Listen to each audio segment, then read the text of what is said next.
Bonjour et bienvenue dans cette nouvelle exploration. On croit souvent que l'efficacité d'une thérapie psychologique dépend uniquement de notre processus mental.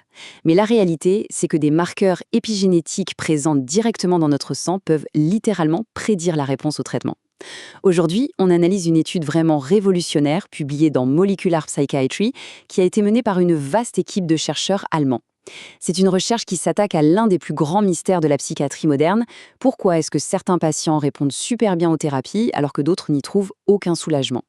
Et pour trouver la réponse, ils ont regardé au plus profond de nos cellules, directement au niveau de l'ADN.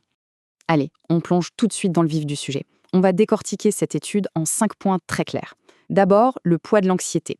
Ensuite, une petite définition de l'épigénétique. On regardera le protocole de l'étude, comment on arrive à prédire le succès thérapeutique, et enfin, ce que tout ça change pour l'avenir de la psychiatrie. Section 1, le poids de l'anxiété. Beaucoup pensent que les thérapies d'exposition fonctionnent de la même manière pour tout le monde. Mais attention, la réalité clinique est bien différente. On observe une vraie résistance au traitement de première ligne chez 20 à 50% des patients. C'est pour ça que chercher des biomarqueurs en dehors du cerveau, c'est devenu absolument essentiel pour comprendre ce qui bloque. Pour vraiment saisir l'urgence de cette recherche, il faut regarder les chiffres en face. Les troubles anxieux, ce sont tout simplement les troubles mentaux les plus fréquents. D'après les données de l'étude, on parle d'une prévalence mondiale énorme, de l'ordre de 10 à 14% sur une période de 12 mois. C'est un fardeau individuel et socio-économique colossal. Pour vous donner une idée, à l'échelle mondiale, les troubles anxieux se classent au 6e rang de toutes les maladies causant le plus d'années vécues avec une incapacité. Et le point crucial ici, c'est que malgré l'existence d'excellents traitements, comme la fameuse thérapie cognitivo-comportementale ou certains médicaments, eh bien on se retrouve avec cette fameuse résistance chez 20 à 50% des patients.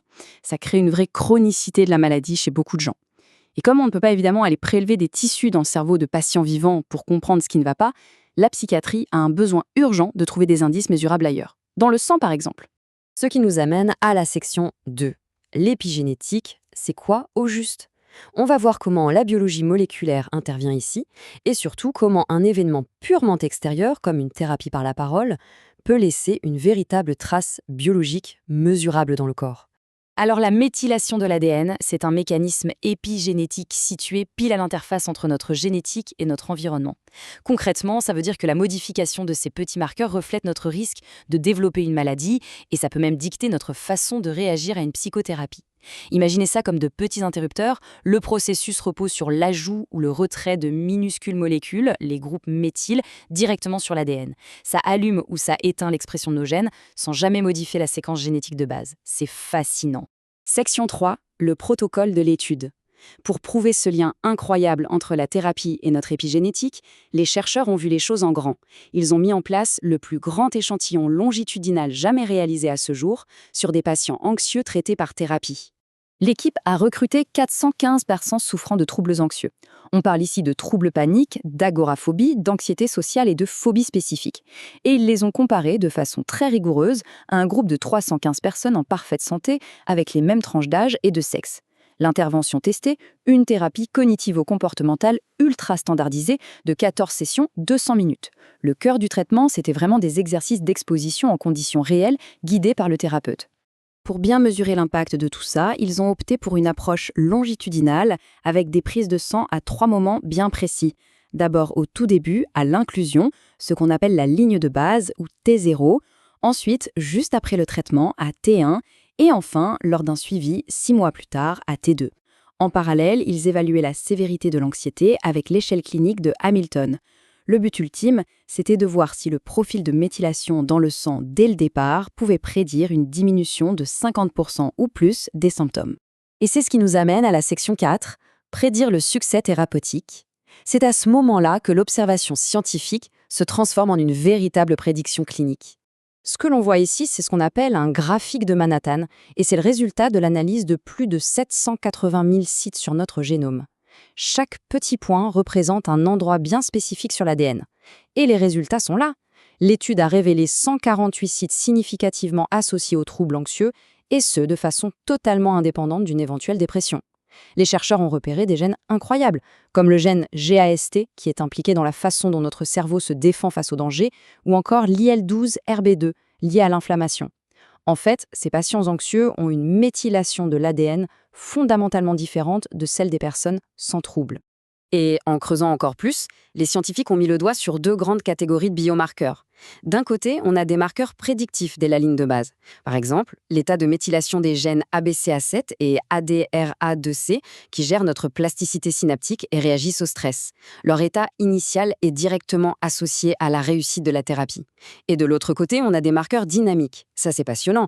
Des gènes comme ADPOR2 et OCA2 voient leur méthylation physiquement changer entre le début de l'étude et le suivi à 6 mois chez les patients qui vont mieux. Les données montrent même que cibler ce fameux gène ADPOR2 aide à faciliter l'extinction de la peur dans le cerveau. On arrive à la 5e et dernière partie, l'avenir de la psychiatrie. Parce qu'identifier ces corrélats biologiques, ça fait passer toute la discipline d'une approche basée uniquement sur les symptômes à une véritable psychiatrie moléculaire de haute précision. Dans l'étude, les patients ont fait face à leurs angoisses via la thérapie d'exposition. Et cette simple condition expérimentale a conduit à l'identification de profils sanguins prédictifs et dynamiques. C'est exactement ce que l'épigénétique nous apprend. Notre environnement, nos actions modifient l'expression de nos gènes. Pouvoir définir ces signatures biologiques, c'est clairement ouvrir une voie royale vers des traitements médicaux entièrement personnalisés. Et ça illustre parfaitement cette conclusion des auteurs. Comprendre ce niveau moléculaire, c'est l'espoir de réduire enfin cette fameuse résistance au traitement. Imaginez un peu, en calculant simplement des scores de risque basés sur une prise de sang, le corps médical pourrait bientôt savoir, avant même de commencer une thérapie de plusieurs mois, si la personne a de fortes chances de guérir ou s'il vaut mieux opter tout de suite pour une autre approche ou une aide pharmacologique. Bien sûr, ces questions de santé méritent toujours d'être approfondies avec un professionnel de santé et vous trouverez des ressources utiles en description. Merci beaucoup pour votre attention lors de cette analyse. On se retrouve très vite pour une nouvelle exploration. Cette interrogation historique sur le lien entre biologie moléculaire et efficacité des thérapies a désormais un vrai début de réponse. On s'est longtemps demandé pourquoi certains guérissent par la parole et d'autres non, et bien la réponse se trouve en partie, gravée au cœur de nos propres cellules. À la prochaine!